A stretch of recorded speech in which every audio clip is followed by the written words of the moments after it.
Palagi nating isuot ang ating mga face mask.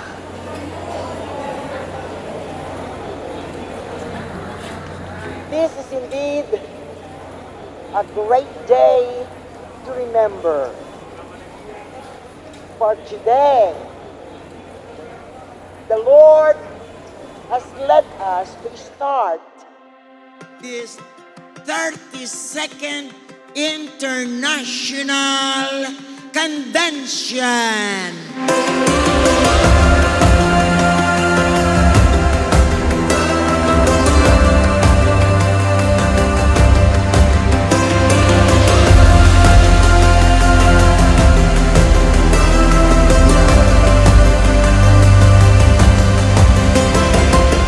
Punuin natin ang lugar na ito ng pagpupuri!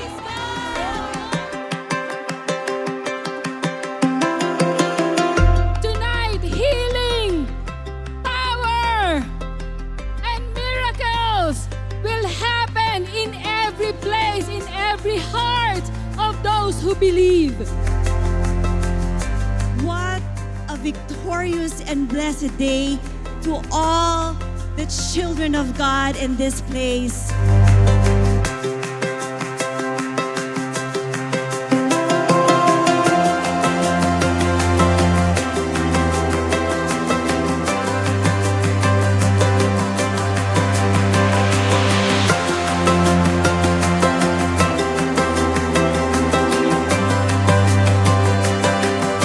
Ang sugong apostol, ang kinatawan ng Diyos sa gitna natin. Purihin ang pangalan ng Panginoon.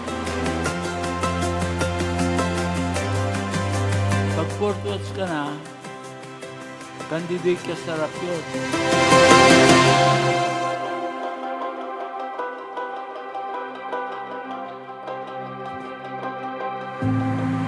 Nagagalak tayo sa Panginoon pagkatapos ng 2 taong mahigit na paghihintay ay narito tayo sama-samang muli sa in-person gatherings ng ating 32nd International Convention. Kayo po ba'y masaya?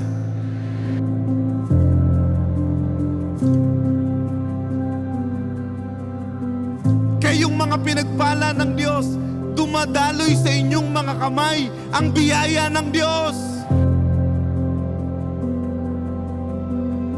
Kapag dumating ang pagsubok, dumating ang pakikipagbaka, laging nasasabi natin, no retreat, no surrender. But then again, because of God's grace, we are still here. We are here in our 32nd International Convention.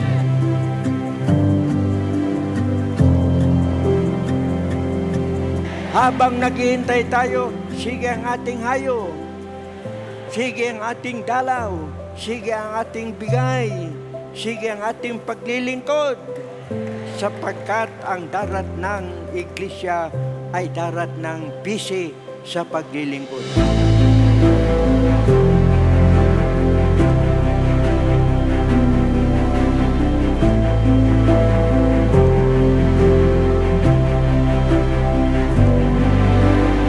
We need to keep praying because our prayer make us be ready for the second coming of our Lord. Ang halimbawa, mga kapatid, sa ating harapan sa pamamagitan ng Good Man of the House, the Chancellor of the MPSI, ay ipinakita sa atin ang tamang mga prinsipyo sa paglilingkod sa Panginoon. Walang duwag na papasok sa langit. Ang Diyos matuwid, hindi ka pababayaan.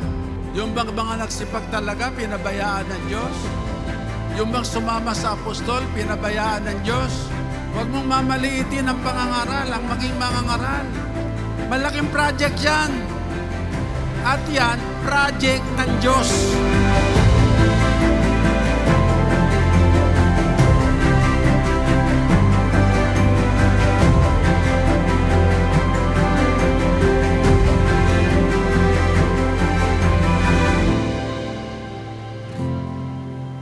the truth of the matter is, God wants to use you.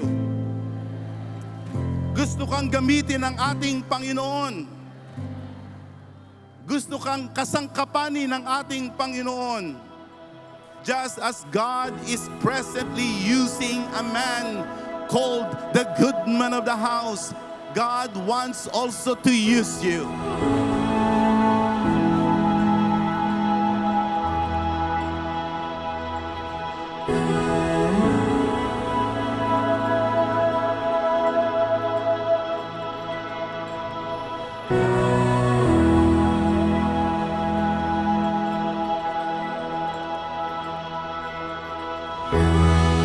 Purihin ang Panginoon, tayo ay naghihintay sapagkat nagsisimula na mag-araw.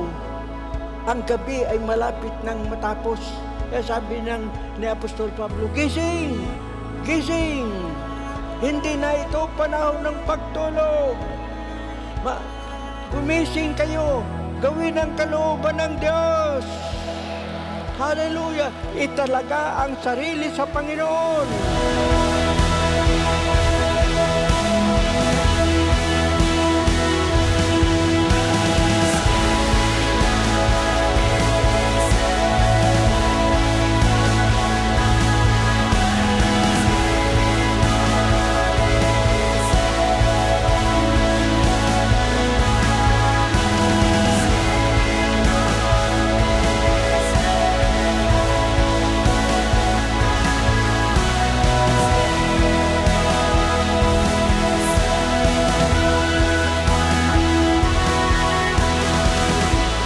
Tayo ngayon ay nasa pang-apat na pagpupuyat.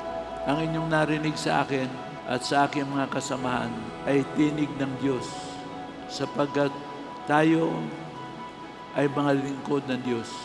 Tayo ang inaasahan ng Diyos. Kung tayo ay magpapatuloy sa ministry ng Fourth Watch, tayong lahat, gaya ng Panginoon, ayaw niya ng sino man ay mapahamak.